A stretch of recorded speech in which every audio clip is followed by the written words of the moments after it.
So ngayon, tetestingin natin yung MDL muna. Ito, yung Zenlo M1 Plus. Ayan yung low niya, kulay white. Tapos yung kanyang high, yung double color. Ayan, working na siya.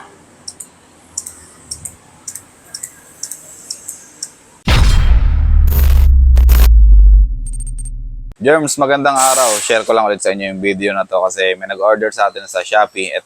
Itong isang buo na to. Pangmalakasang setup ulit yung in-order niya. Isang MDL, isang TDD Night Ranger, tapos Pia Horn, tapos yung harness natin. Ayan, sama-sama na. Ngayon, ipapakita ko sa inyo, i-share ko sa inyo para sa reference na rin ni Sir yung nag-order sa atin sa Shopee. I-send namin tong video sa kanya personally. Pero syempre, i-upload din natin sa YouTube tsaka sa Facebook para makita nyo kung ano yung pinapadala natin sa Shopee. Ngayon, itong mga box na to, mga brand new to, tapos for reference ni Sir, binuksan na namin to lahat para ma-check namin yung item kung working bago namin isend sa Shopee. Ganon din yung harness natin dito. Tinesting na rin natin yan, working na lahat yan. Pero mamaya, sa last part ng video na to, titestingin natin lahat, gagamitin natin lahat ng ilaw, tapos yung busina, ikakabit natin dun sa harness na ginawa natin. Ngayon, itong harness na to, madalas nyo naman napapanood dito sa channel natin, tsaka sa page natin kung paano siya nag-work, kung paano natin ginagawa. Sa ngayon, hindi na natin siya ipapaliwanag kasi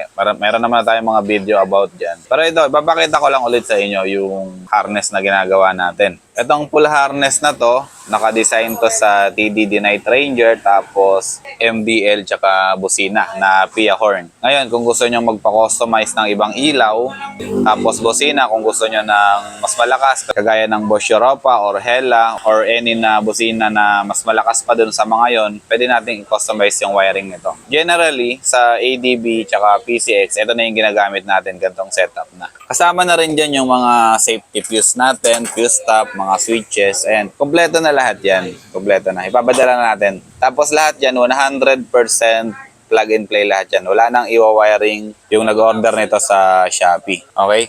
So, explain na lang natin ulit yan mamaya. Sa ngayon, ipapakita ko lang sa inyo itong M1 Plus natin na 60 watts. Ayan, kung mapapansin nyo, wala na yung plastic seal niya, kagaya nung sinasabi ko sa inyo nung nakaraan. Naka-plastic seal na to, bagong packaging na ng EXL Zenlo. Ito na yon. Pero dahil ipapadala natin sa Shopee, binuksan na natin, tapos minodify na natin yung kanyang ballaster. Kung mapapansin nyo dito, ito yung ballaster niya, nasa loob ng box. Meron na siyang terminal dito. Kasi ito na yung papasok dun sa kanyang harness. Ito yung kanyang ballaster. Isasaksak na lang natin to dun sa harness. So, ibig sabihin, wala na talagang wiring na mangyayari dito. At the same time, nagbibigay na rin tayo ng libreng bracket, kagaya nito.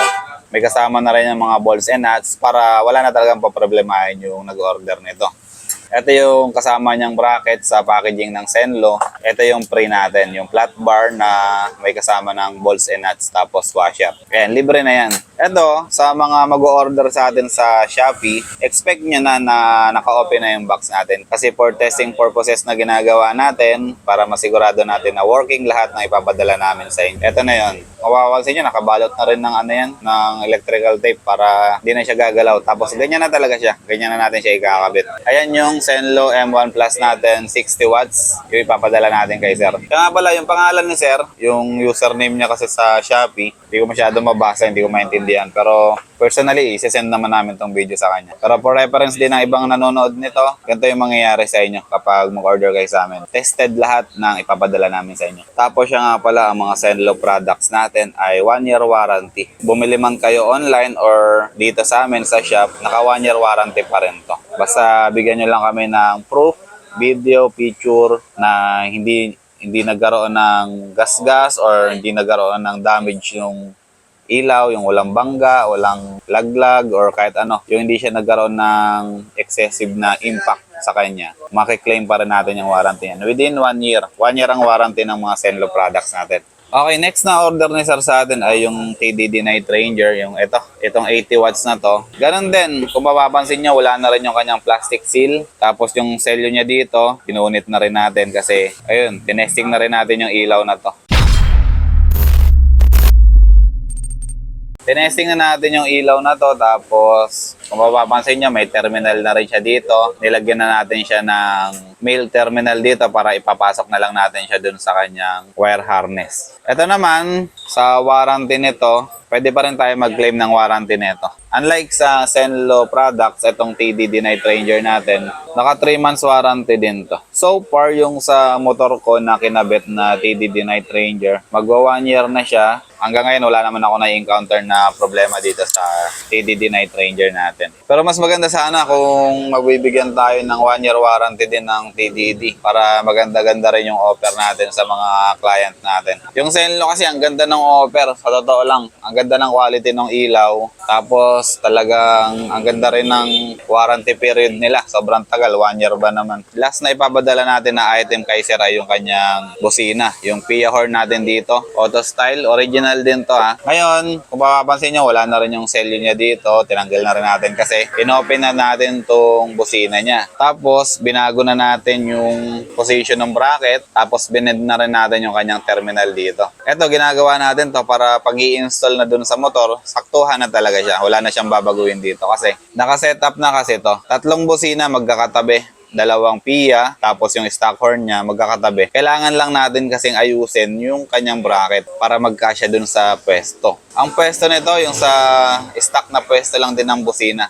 Kasyang-kasya to, wala tayong magiging sabit dito. Wala tayong paproblemahin sa pwestuhan ng busina sa ADB 160 natin. Tsaka kahit nga sa ADB 150, same lang din ang pwesto. Ito, ganun din. Binago na rin natin to. Tapos nakabend na rin yung kanyang terminal. Kaya all goods na tong mga ipapadala natin. 100% plug and play. Ang gagawin nyo na lang dito, itatidy nyo yung wiring, tapos bubutasan nyo yung para sa selector switch, yung hollow switch na ipapadala natin, tapos yung passing switch, yun lang. Tapos the rest, tatidy na lang natin lahat yan. So, tapos na tayo dito sa mga item na to. Ang gagawin natin dito ay ititestingin na lang natin mamaya. So, abangan nyo na lang sa last part ng video na to.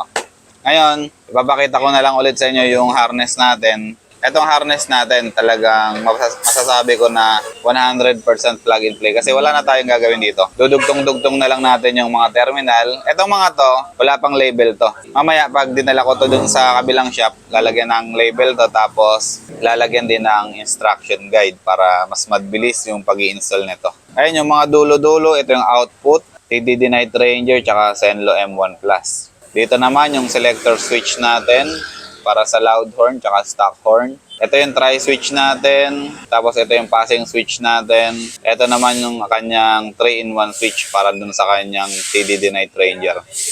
High, low white, low yellow. Tapos yung ilaw ng kanyang switch, positive tsaka negative. Ayan. Kompleto na yan. Tapos dito naman yung kanyang stock wiring ng horn. Ayan. Tapos dito yung mga horn niya. Yung dalawang pula, yan yung PIA. Tapos itong isang green dito, ito yung stock horn niya, yung mahina lang. Dito sa dulo, kung mapapansin nyo, 3 pula yan. Ibig sabihin, 3 fuse box yung gagamitin natin dyan. Tapos after ignition, tapos yung may terminal dito na papunta sa ground. Ayan na yun. Yung mga switch natin, okay na. Kompleto na rin to. Plug and play na rin. Tested na rin natin to. Hollow switch, passing switch, tri-switch, 3-in-1 hollow switch para sa TDD Night Ranger. 3 fuse holder. Isa sa TDD Night Ranger, isa sa horn, isa sa MDL. Okay, ito explain ko sa inyo kung bakit pinag-ihiwa-hiwalay natin to. Importante talaga na magkakahiwalay itong mga to kasi once na mabusted ang isa dito, hindi niya madadama yung dalawa. For example, nabusted yung MDL. Ibig sabihin, meron pa rin siyang horn, meron pa rin siyang TDD Night Ranger. Vice versa.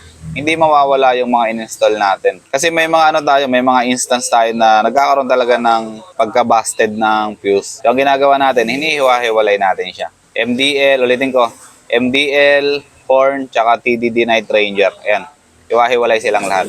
Ito naman yung ating fuse stop. Ito yung lagi kong sinasabi sa inyo. Kaya pinapangako namin na walang cut, walang peel, walang splice sa mga stock wiring ng motor ninyo. Ito yung ginagamit natin. Kinakabit natin to dun sa fuse box niya. Doon tayo kumukuha ng after ignition para masupplyan natin yung mga switch natin. Ito naman, since ito ay may order na TDD Night Ranger, ito, bibihira lang kami magpadala na ito. Ito yung kanyang extension wire or yung kanyang adapter.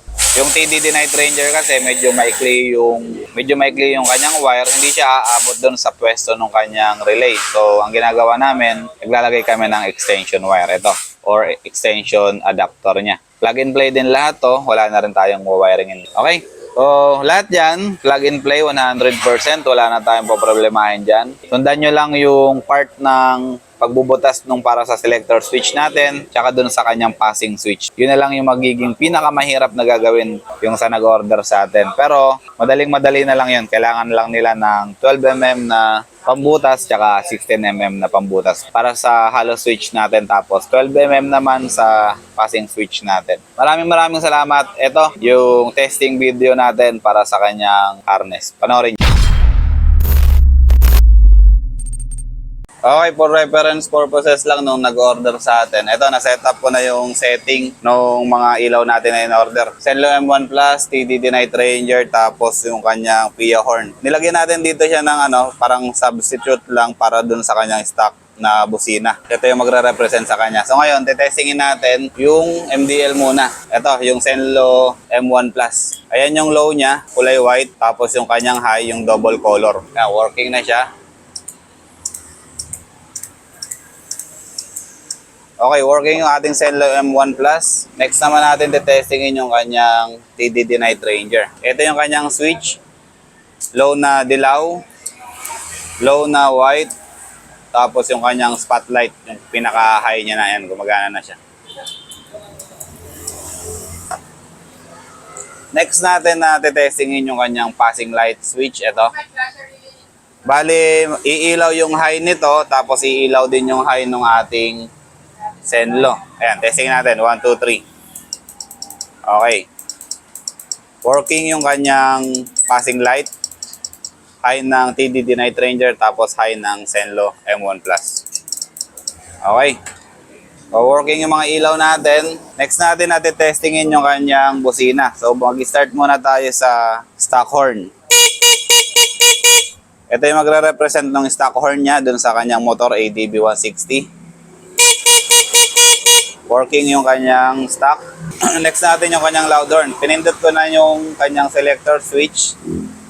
Testing na natin.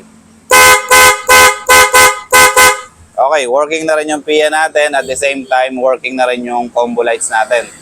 Gumagana yung high nung Zenlo M1 Plus natin. Tapos gumagana rin yung high nung TDD Night Ranger natin. Ito, ulitin natin. Okay, so yun lang. Na-testing na natin lahat. Ipapadala na natin to sa Shopee. Thank you. Okay na.